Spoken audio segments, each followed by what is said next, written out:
तो last class में हम लोगों ने स्क्वायर मैट्रिक्स पढ़ा था और स्क्वायर मैट्रिक्स के बाद हमने डायगोनल को पढ़ा था कि डायगोनल मैट्रिक्स क्या होती है। तो पहले तो हमें पता है स्क्वायर मैट्रिक्स क्या होती है, जिसमें रो एंड कॉलम्स सेम होते हैं, है ना। If A is the matrix of the type n by n, है ना, तो this is called a square matrix of order n। यहाँ पर i and j both move from 1 to n, clear. This is square matrix. ये matrix हमारे पास diagonal हो जाती है अगर हमारे पास डायगोनल्स को छोड़कर और सारे जो एलिमेंट्स हैं वो जीरो है ना। डायगोनल, तो you know that the main diagonal in a square matrix, तो this is called diagonal said to be diagonal if aij is equal to 0 for I is not equals to j, है ना। if I equals to j तो diagonal elements होता है, if I is not equals to j तो non diagonal elements होता है, वो diagonal पे एलिमेंट नहीं होता, ठीक। तो जैसे इस तरीके के मैट्रिसेस कि हमारे पास ये लिखा 0 0 0 0 0 0 2, तो ये तुम्हारे पास कैसी मैट्रिक्स है, this is called diagonal matrix. क्यों? क्योंकि ये डायगोनल है तुम्हारे पास मेन, इसके अलावा सारे एलिमेंट्स क्या है, जीरो। डायगोनल पे क्या पड़ा है क्या नहीं पड़ा उससे कोई मैटर नहीं करता, ठीक है। तो now we are going to discuss some other type that is called scalar matrix.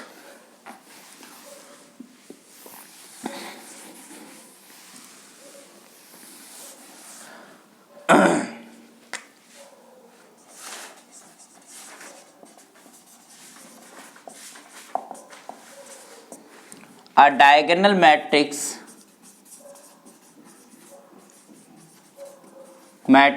is said to be scalar if aii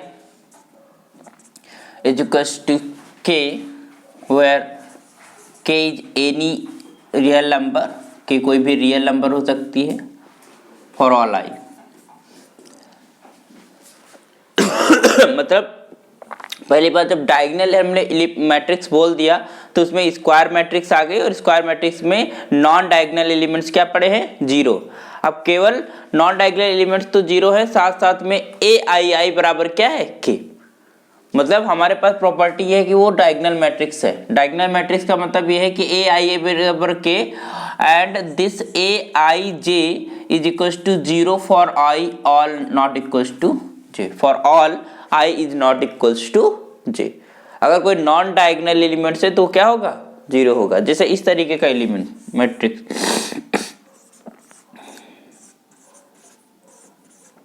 ये कैसी है, स्केलर मैट्रिक्स, क्योंकि इसके डायगोनल पे सब पे क्या पड़ा हुआ है, सेम एलिमेंट पड़ा हुआ है, ठीक।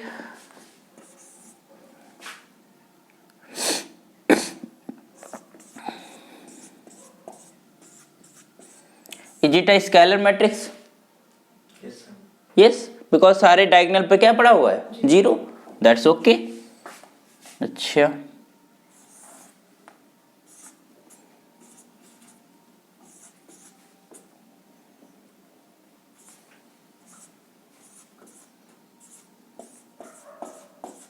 ये कैसी मैट्रिक्स है, स्केलर है कि नहीं?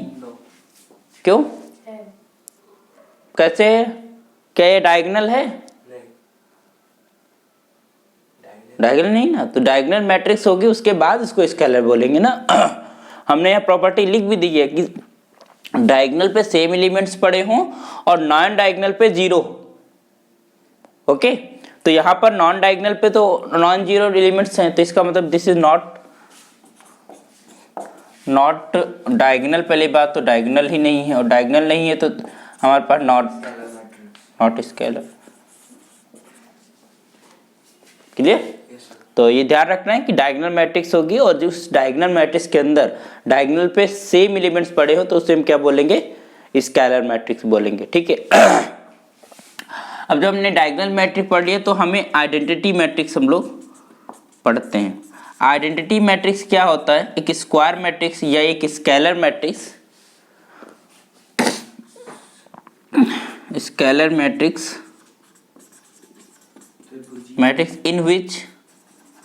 इन विच तुम्हारे पास ai is simply equal to 1 for all i. समझ पा रहे हो? मतलब डायगोनल पे 1 पड़ा हुआ है, ठीक है, और इसके अलावा सारे एलिमेंट्स क्या है? Non zero. तो ऐसी मैट्रिक्स को क्या बोलते हैं? आइडेंटिटी मैट्रिक्स बोलते हैं, ठीक है। और उसको लिखा कैसे जाता है? अगर n ऑर्डर की है तो in से लिखा जाता है। n ऑर्डर की अगर आइडेंटिटी मैट्रिक्स है, स्क्वायर मैट्रिक्स होगी तो स्क्वायर मैट्रिक्स होता है n बाई n ऑर्डर की होगी तो उसको नोटेट करा जाता है in से या सिंपली I से, कि I is your identity matrix. तो देखिए अगर हम आइडेंटिटी मैट्रिक्स लिखें तो 1 ऑर्डर की क्या हो जाएगी? सिंपली डायगोनल में 1 बाई 1 ये पड़ जाएगी। अगर 2 ऑर्डर की हम बात करें आइडेंटिटी मैट्रिक्स तो क्या हो जाएगा? 1 0 0 1 ये हो गया। अगर हम 3 ऑर्डर की आइडेंटिटी मैट्रिक्स की बात करें तो क्या हो जाएगा? 1 0 0 0 1 0 0 0 1। This is of 2 by 2, this is of 3 by 3. If you want to find the identity matrix of order 4, 1 0 0 0 1 0 0 0 0 1 0 0 0 0 1। तो हम देख रहे हैं इसके डायगोनल पे सेम एलिमेंट पड़ रहा है क्या? केवल और केवल 1। इस तरीके से हमारे पास आइडेंटिटी मैट्रिक्स। तो अगर हम we are saying this is of order 5 तो हम I5 लिखेंगे, ठीक है, या फिर I लिखते हैं फॉर आइडेंटिटी मैट्रिक्स, ठीक है, समझ गए? तो ये हो गया तुम्हारे पास आइडेंटिटी मैट्रिक्स की बात। अब हम बात करेंगे जीरो मैट्रिक्स। अच्छा, आइडेंटिटी मैट्रिक्स स्क्वायर होना जरूरी है, क्यों? क्योंकि जहां हम डायगोनल की बात करते हैं, डायगोनल हम केवल स्क्वायर मैट्रिक्स के लिए बात करते हैं, है ना। तो अगर हमारे पास कोई आइडेंटिटी मैट्रिक्स है तो उसका स्क्वायर होना कंपलसरी है। बट अगर हम कह रहे हैं zero matrix, let us talk about zero matrix, null matrix, मिटा दें इसको।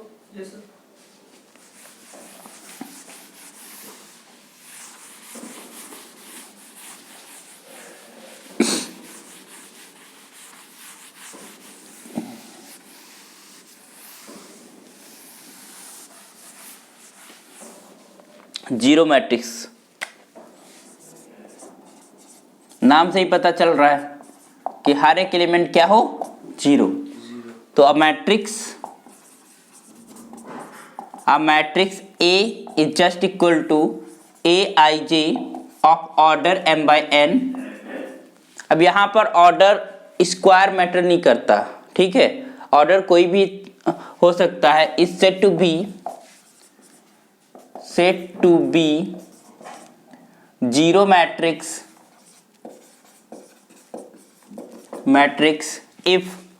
if all the elements aij is just equal to 0 for all I and j, है ना। कोई भी एलिमेंट हो उसका वो क्या हो? जीरो हो, तो उसे हम जीरो मैट्रिक्स। इसका ऑर्डर कुछ भी हो सकता है, इसमें ये जरूरी नहीं है कि वो स्क्वायर मैट्रिक्स होगा, ऐसा कुछ कंपलसरी नहीं है, ठीक है। This is a zero matrix of order 1 by 1। This is a zero matrix of order 2 by 3, 2 rows 3 columns। this is a zero matrix, yeah, you can say zero column matrix, है ना, 4 by 1, मतलब any order should be there, बस provided कि उसके सारे elements क्या हों? Zero. अगर किसी मैट्रिक्स के अंदर ओनली जीरो एंट्रीज हैं तो उसे हम जीरो मैट्रिक्स कहते हैं। Clear?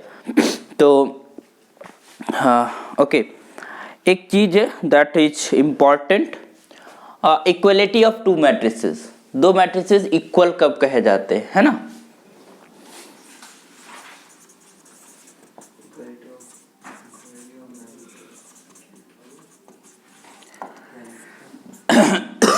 Equality of to matrices, दो मैट्रिसेस इक्वल। एक तो हमें पता है कि कोई एलिमेंट जो पहचाना जाता है अपनी पोजीशन से पहचाना जाता है ना, और सेम पोजीशन पे रहने वाले एलिमेंट्स करस्पॉन्डिंग एलिमेंट्स कहलाते हैं। ठीक है, we are saying there is a matrix A I J है ना, and this order is m by n। We are also taking another matrix of the same order है ना, उनका ऑर्डर क्या है, सेम है। इसका अगर m by n है तो दूसरा इसका भी m by n है। तो हेयर जो ए आई जे है, A I J is corresponding to B I J. समझ पा रहे हो, सेम पोजीशन A12 वाला एलिमेंट किसके करेस्पॉन्डिंग है, B12 के। ठीक है, A23 वाला किसके करेस्पॉन्डिंग है, B23 के। अंडरस्टूड। तो जो सेम पोजीशन पे एलिमेंट्स होते हैं they are called corresponding elements. If we are saying A is equals to B, if you are saying, या फिर you can say Aij is equals to Bij। if you are saying V two matrices are equal है ना, तो तभी possible है if and only if Aij is just equal to Bij। समझ पा रहे हो, दो मैट्रिसेस तभी इक्वल कहलाएंगे जब उनके करस्पॉन्डिंग एलिमेंट्स क्या होंगे, इक्वल होंगे। अगर करस्पॉन्डिंग एलिमेंट्स इक्वल नहीं है तो मैट्रिसेस इक्वल नहीं कहलाती। ठीक है, अब दूसरी बात, ये उससे पहले तो जरूरी क्या है, their order should be equal, क्योंकि जब ऑर्डर इक्वल हो गए तभी तो करस्पॉन्डिंग एलिमेंट्स मिलेंगे दूसरी मैट्रिक्स में, वरना मिलेंगे ही नहीं, है ना। तो दो चीजें मैटर करती हैं, एक तो पहला order should be same, order should be same. ठीक, ऑर्डर सेम होना चाहिए, जो ऑर्डर या जितने इसमें नंबर ऑफ रोज हो उतने इसमें भी हो, जितने इसमें नंबर ऑफ कॉलम्स हो उतने इसमें हो। तो अगर दो मैट्रिसेस की इक्वलिटी की बात कर रहे हैं तो इसका मतलब वो सेम ऑर्डर की मैट्रिसेस हैं, पहली बात। दूसरी बात जो अभी हमने बताया कि corresponding element should be equal, corresponding elements equal होनी चाहिए फॉर ऑल आई एन। समझ पा रहे हो चीजों को, जैसे हमने एक मैट्रिक्स लिखा x y 1 2, I am just writing this is equal to 1 3 and 1 2 है ना। अगर हम इनको इक्वल कह रहे हैं तो इसका मतलब x मस्ट बी 1, तभी तो इक्वल कह पा रहे हैं। तो x is just equal to 1 and y should be equal to 3, तभी हम कह पाएंगे। तो बहुत सारे क्वेश्चंस आते हैं इसमें, they are given that matrices are equal and you should have to find about to कि वैल्यूज क्या है x y z कोई वेरिएबल। तो सिंपली इक्वलिटी क्या है, सेम। अच्छा, एक मैट्रिक्स हमने लिखा ये और एक हमने लिखा ये